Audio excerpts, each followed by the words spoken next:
ஹரஹர சங்கர, ஜெய ஜெய சங்கர, பெரியவா திருப்பாதம் சரணம். இன்றைக்கி இந்த பதிவு எதுக்காக அப்படின்னா, நிறைய பேர் கடன் பிரச்சனையை பற்றி தான் சொல்கிறாங்க. கடன்லேருந்து வெளியில் வரத்துக்கு ஒரு விமோச்சனம் வேணும் அப்படின்னு கேட்குறாங்க. நிச்சயமாக கடனில் கஷ்டப்படுறவங்க இந்த பதிவை ஒரு முறை கேளுங்க.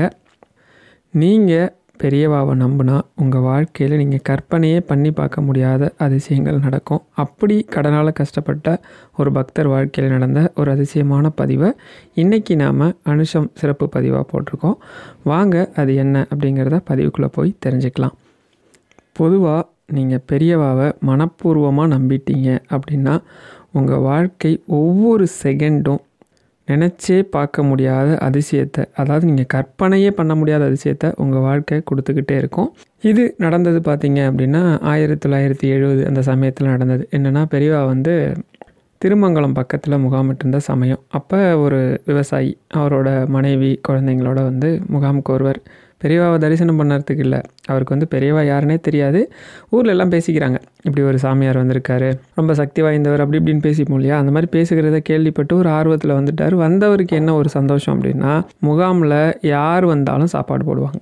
இவர் வீட்டில் வறுமை தலை விரிச்சு ஆடுது, ரொம்ப கஷ்டம். பசங்க ஒருவேளை சாப்பாட்டுக்கே ரொம்ப கஷ்டப்படுறாங்க. சரி, முகாமில் சாப்பாடு கிடைக்குதுன்னு சொல்லிட்டு ஒரு 4-5 நாள் முகாம் திருப்தியாக சாப்பிட்டுட்டு அப்பப்போ சாமியை பார்த்துட்டு போவார். பெருசாக அவருக்கு பெரியவாவும் தெரியாது, பக்தி பண்ணவும் தெரியாது, பெரியவா யாருன்னே தெரியாது, அப்படி ஒருத்தர். சரின்னு சொல்லி பெரியவா முகாம் முடிஞ்சு வேறு ஊருக்கு போகிறாங்க. அப்போ மறுபடியும் அவரோட வாழ்க்கை பழைய மாதிரி ரொம்ப இறுகி போன வாழ்க்கை. கடன்காரன் வீட்டு வாசலில் கத்துறது, கூச்சல் போடுறது, இப்படி வாழ்க்கை ரொம்ப நமக்கு நெருடலான சுச்சுவேஷன் இருக்குல்ல, அந்த மாதிரி சுச்சுவேஷன். சாப்பாட்டுக்கே அடுத்த வேலை கஷ்டம். அப்படி இருக்கிறவர் எப்படி கடன் அடைப்பார்? விவசாயத்தை நம்பி தான் இருக்கார். விவசாயம் பெருசாக அவருக்கு கை கொடுக்கல. வருஷம் விவசாயம் பண்ணுறதுக்காக வாங்கின கடன் மட்டும்தான் ஏறிக்கிட்டே போகுது.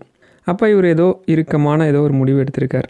ராத்திரி அவரோட வீடு குடிசை வீட்டில் ஏதோ ஒரு பொருளை, அந்த தாழ்வாரம் சொல்லுவோம் இல்லையா, தாழ்வாரத்தில் ஏதோ ஒரு பொருளை சொருவிட்டு உள்ளே தூங்கிக்கிட்டு இருக்க மனைவியும் குழந்தையும் பார்க்குறாரு. ரொம்ப வருத்தப்பட்டு ரொம்ப இறுக்கமான முகத்தோடு பார்த்துக்கிட்டு இருக்காரு. பார்த்துட்டு ஏதோ ஒரு முடிவு எடுத்திருக்காரு இவர். அதனால தான் இவர் மனசு ரொம்ப கஷ்டத்தில் இருக்குது. அப்போ சரி, அந்த முடிவை அவர் செயல்படுத்தலாம் அப்படின்னு நினைக்கும் போது பக்கத்தில் ஏதோ ஒரு நோட்டீஸ் சொருவி இருக்குது. அதாவது கீத்துலலாம் சொருவி வச்சுருப்போம் இல்லையா முன்னாடிலாம், அந்த மாதிரி சொருவிருக்கு. அதை எடுக்கிறார். எடுத்தால் பெரியவா தங்கிட்டு போன ஊரில், அதாவது இவங்க ஊர் இருக்கு இல்லையா, அந்த ஊரில் ஒரு சிவன் கோயில் இருக்குது. அந்த கோயிலில் கும்பாபிஷேகம் பண்ண போகிறோம் இந்த தேதின்னு சொல்லி பெரியவா பேரை மேலே போட்டிருக்கு. பெரியவா ஃபோட்டோ இல்லை, நல்லா கேட்டுக்கோங்க, பெரியவா பேர் மட்டும்தான் மேலே போட்டிருக்கு. இப்போ அவருக்கு ஒரு எண்ணம் வருது, சரி நம்ம இப்படி ஒரு முடிவு எடுத்துருக்குறோம், எதுக்கும் அந்த சாமியை ஒரு தடவை போய் பார்த்துட்டு வருவோம். அவரை பார்க்கும்போது ஏதோ நமக்கு இனம் புரியாத ஒரு சந்தோஷம், நிம்மதி கிடச்சிது. சரி, ஒரு தடவை போயிட்டு வருவோம் அப்படின்னு சொல்லி ஒரு முடிவு எடுக்கிறார். இவர் ஆல்ரெடி வேறு ஒரு முடிவு எடுத்து வச்சுருக்காரு. அந்த முடிவுக்கு முன்னாடி இதை நம்ம செஞ்சுட்டு வந்துடலாம் அப்படின்னு நினைக்கிறார். மனைவியை மெதுவாக எழுப்பி சொல்கிறார், இந்த மாதிரி நான் போயிட்டு வந்துடுறேன்னு சொல்லி இருக்கிற கொஞ்சம் காசெல்லாம் எடுத்துக்கிட்டு சென்னை கிளம்புறார். காஞ்சிபுரம் வந்துட்டார். வழக்கம் போல் காஞ்சிபுரம் தன்னோட வேலையை பார்த்துக்கிட்டே இருக்குது. அன்னைக்கு பெருசாக கூட்டம் இல்லை, சொற்பமான கூட்டம் தான். இவரும் வரிசையில் வந்தார். ஒரு சாமி தரிசனத்துக்கு முன்னாடி நல்ல வயிறார எல்லாரையும் சாப்பிட சொல்லிட்டு தான் எப்பயுமே தரிசனம் இருக்கும். சாப்பிட்டு இவரும் சாப்பிட்டுட்டு தரிசனம் பண்ண நின்றுட்டுருக்காரு. இவரோட முறையும் வந்துருச்சு. வந்தவுடனே பெரியவா முன்னாடி நமஸ்காரம் பண்ணிவிட்டு எழுந்து நிற்கிறார் ஒரு ஓரமாக. நம்ம தெய்வத்துக்கு தெரியாதா என்ன நடக்க போகுதுன்னு தெரியும், என்ன நடந்துகிட்ருக்குன்னு தெரியும், என்ன நடந்திருக்குன்னு தெரியும். இவர் ஒரு முடிவோடு வந்திருக்காரு, அது தெரியாமல் இருக்குமா? சரி, அவர்கிட்ட அதை எதுவுமே கேட்டுக்கல. அவர் ஒரே ஒரு வார்த்தை தான் பெரியவா கேட்டாங்களாம், உனக்கு அடுத்து என்ன ப்ரோக்ராமு? ஒன்றும் இல்லை சாமி, உங்களை பார்த்துட்டு ஊருக்கு தான் போகணும். சரி, நீ ஒன்று பண்ணு, நேராக உன் ஊருக்கு போக வேண்டாம், நான் காசு கொடுக்க சொல்கிறேன். இப்படியே சென்னை போய் சென்னையிலேருந்து பாரிஸ் கார்னர் போய் அங்கேருந்து பஸ்ஸு பிடிச்சிப்போ அப்படின்னு சொல்கிறாங்க. அவருக்கு ஒரு குழப்பம், ஏன்னா அவர் ஊர் வேலூர் பக்கம், இங்கேருந்து வேலூர் பஸ்ஸு பிடிச்சி போகாமல் சாமி சொல்கிறாரு. சரி அப்படின்னு ஒரு முடிவு எடுக்கிறார். இதில் என்ன ஒரு பெரிய விஷயம் அப்படின்னா, நம்மளை மாதிரி சாதாரண மனுஷங்கள் சொன்னால் அதை ஒருத்தங்க மீறி போயிடலாம். பெரியவா சொல்கிற வார்த்தை அன்புக்கு அன்பாகவும் கருணைக்கு கருணவையாகவும் தெய்வாம்சம் அந்த வார்த்தையில் இருக்கும். இது மாதிரி எத்தனையோ விஷயங்கள் அந்த வார்த்தையிலையும் அந்த பார்வையிலையும் இருக்கும். இதை நம்ம இதுதான் அளவிட்டு சொல்லிட முடியாது. அதனால் அவர் இல்லை, யாராலையுமே மீற முடியாது. அவருக்கு உள்ளூர ஒரு ஆசை இருந்தது, சாமி ஏதாவது வழி சொல்லுவார் நம்ம கஷ்டத்தை போகிறதுக்குன்ட்டு. ஆனால் அவர் அப்படி சொல்லலையே. இருந்தாலும் சரி, சாமி சொல்லியிருக்காரு, நம்ம இந்த முடிவை எடுக்கிறதுக்கு முன்னாடி இதை ஒரு தடவை செஞ்சிருவோம்னு சொல்லிட்டு அவர் என்ன பண்ணுறாரு, கிளம்பி அந்த மாதிரி போயிடுறார். சரியாக சில மாதங்கள் ஓடுது. சில மாதங்கள் கழித்து நல்ல ட்ரெஸ் போட்டுக்கிட்டு மனைவியை குழந்தைங்கள்லாம் நல்லா ட்ரெஸ் பண்ணி கை நிறைய தாம்பாளம், பூ, பழம் என்னென்ன வாங்க முடியுமோ அத்தனையும் வாங்கிக்கிட்டு ஒரு குடும்பத்தோடு காஞ்சிபுரம் வர்றார். வந்தால் காஞ்சிபுரம் மடத்தில் அன்னைக்கும் சொற்பமான கூட்டம் தான். வழக்கம் போல் காஞ்சிபுரம் மடத்தில் சாப்பிட்டுட்டு கண்ணார சாமியை நல்லா தரிசனம் பண்ணிவிட்டு சாமிக்கிட்ட வர்றார். பெரியவா கிட்ட வந்தோடனே எல்லாத்தையும் வச்சுட்டு பெரியவாக்கு குடும்பத்தோடு விழுந்து நமஸ்காரம் பண்ணதும் பெரியவா ஒரே ஒரு வார்த்தை கேட்டாங்களாம். என்ன உன் முடிவை கை விட்டுட்டாப்புல இருக்கே அப்படின்னு. அப்படியே அவர், ஆமாம் சாமி, எல்லாம் சாமியோட அனுக்கிரகம்தான். நான் என்ன செஞ்சேன்? நீ விவசாயி, எல்லாருக்கும் சாப்பாடு போட்ட, உன் குடும்ப கஷ்டத்தில் இருந்தால் கடவுள் பார்த்துட்ருப்பாரா? உண்மைதான், பெரியவான்ற கடவுள் பார்த்துட்ருப்பாரா? அப்போ அவர் அப்படியே மௌனமாக நின்னாராம். இனிமேல் அந்த தப்பெல்லாம் செய்யாத, உன் குடும்பம் உன்னை நம்பி தானே இருக்குது, அதை நினச்சி பார்த்தியா? தப்பு தான் சாமி, உணர்ந்துட்டேன்.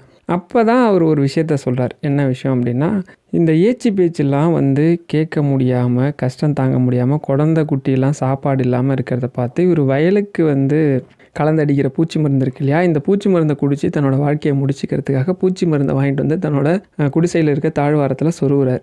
அதை சொருவும் போது பக்கத்தில் இருக்க நோட்டீஸ் அதில் பெரியவான்னு ஒரு பேர் போட்டிருக்கு. இவருக்கு பெரியவான்னொடனே இது ஞாபகம் சாமியை பார்க்க வந்திருக்கார். சரி, இதோட முடியல, இன்னொரு விஷயம் இருக்குது. இவர் பாரிஸ் கார்னர் போக சொன்னாங்க இல்லையா பெரியவா, கரெக்டாக சமயம் இவர் பாரிஸ் கார்னர் போய் இறங்கியிருக்கார். 10:30 மணி இவர் ஊருக்கு போகிற கடைசி பஸ்ஸு. இவர் ஒரு 10:15 போல் போயிட்டார். நேரம் பார்க்குறதுக்கு அப்போல்லாம் ஏதோ ஒரு கடையில் பார்த்தா தானே உண்டு.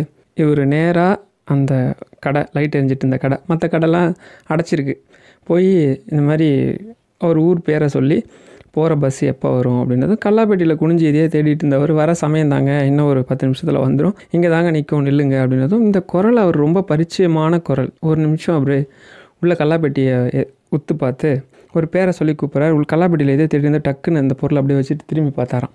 திரும்பி பார்த்த உடனே கல்லாப்பேட்டிலேருந்து அப்படியே வெளியில் கடையை விட்டு ஓடி கட்டி பிடிச்சிக்கிட்டார். பார்த்தா இவரோட பாலிய சிநேகிதன், அதாவது ஸ்கூல் ஃப்ரெண்டுன்னு சொல்லுவோம்ல, ஸ்கூல்லேருந்து இவருக்கு கல்யாணம் பண்ணி வச்ச வரைக்கும் ரொம்ப நெருங்கிய நண்பர்கள். என்னடா திடீர்னு சென்னைக்கு வந்திருக்க?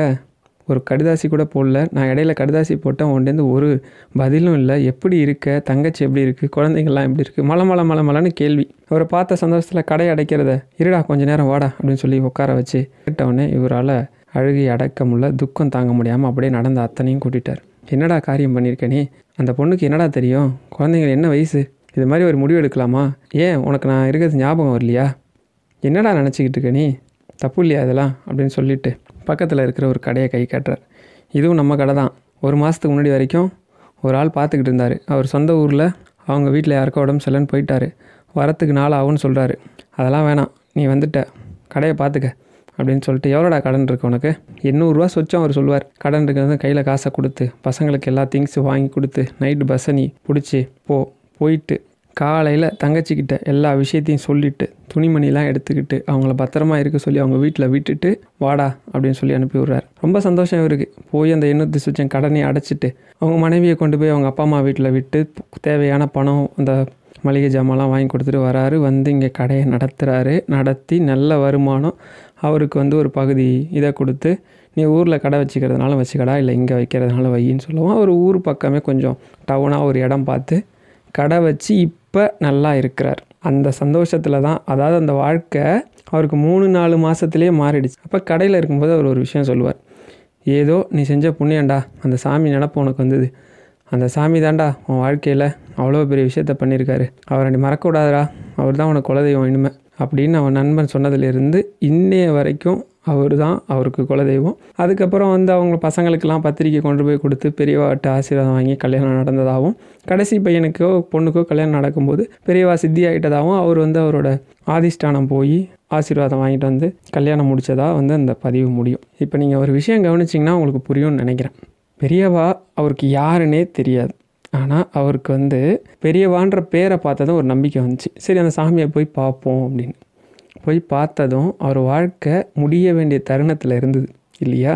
அவர் வாழ்க்கையில் அவரே கற்பனை பண்ணியிருக்க மாட்டார் ஒரே நாளில் அவர் கடன் அடையும் ஒன்று, 3 மாதத்தில் அவர் வாழ்க்கை மாறும்னு, ஒரே வருஷத்தில் அவர் இந்த இடத்துக்கு வருவார்னு. இப்படி பெரியவா அப்படிங்கிற அந்த தெய்வத்தை நீங்கள் நம்பிட்டா போதும். நிறைய பேர் கடன் இருக்குன்னு சொல்கிறீங்க. நான் உங்களுக்கு சிம்பிளாக ஒரு வழி சொல்கிறேன். பெரியவா சரணம்னு சொல்லுங்கள். ஓம் ஸ்ரீ மகா பெரியவா சரணம்னு சொல்லுங்கள். உங்களால் எவ்வளோ தூரம் சொல்ல முடியுமோ சொல்லுங்கள். எல்லாத்துக்கும் ஒரு காலம் வேணும். அந்த காலம் வரும்போது அது நிச்சயமாக நடக்கும். ஆனால் நீங்கள் அதை கற்பனை பண்ணி பார்க்க முடியாததான் நடக்கும். நம்பிக்கையோடு இருங்க. பெரியவா யாரையும் கைவிட மாட்டாங்க. ஹரஹர சங்கர, ஜெய ஜெய சங்கர. பெரியவா திருப்பாதம் சரணம்.